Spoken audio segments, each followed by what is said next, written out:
PC leader Tony Wakeham finished off his last day of the campaign with a visit to the Liberal stronghold of Burgeo-La Poile. NTV's Bailey Howard joins us live tonight from outside Wakeham's campaign office in Stephenville. Bailey? Hi, Michael. That's right. For their final stop of their provincial election campaign tour across the island, the Progressive Conservatives stopped in Port-aux-Basques. There, they spoke to residents about what is important to them heading into the election, and Tony Wakeham spoke to what's important about rural Newfoundland. Here we are now on the other side of the island in Port-aux-Basques to finish our campaign. Wakeham was the only leader to visit the district of Burgeo-La Poile during the campaign.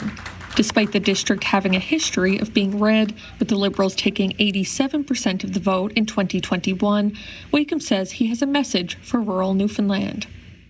We're not going to allow rural Newfoundland and Labrador to be torn down piece by piece. We're here to say we're standing up for rural Newfoundland and Labrador. We're standing up for their health care so they don't have to go to emergency rooms with the doors locked.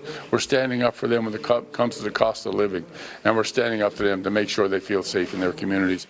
PC candidate Victoria Young describes herself as a mom, a wife, and a compassionate home care worker. I want to bring heart into politics. Young told us what she is hearing from residents of the district. Healthcare, roads, and affordability, absolutely. Residents at today's meet and greet shared a wide variety of concerns.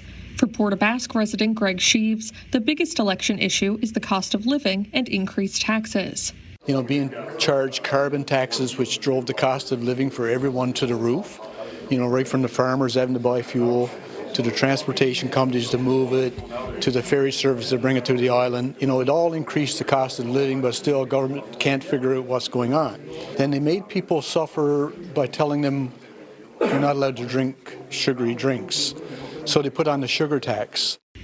He says with Port-aux-Basques being the gateway to Newfoundland, more should be done to repair roads and bridges in the community.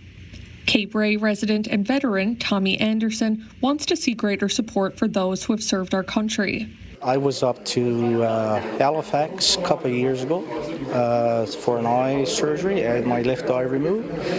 And there's lots of times when my medical appointments does not get approved, and I got to wait so many weeks to get it approved. And I'm a cancer survivor besides when all this was going on during COVID.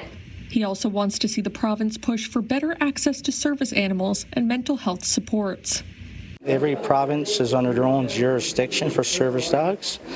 To me, it should be a national standard right across the board.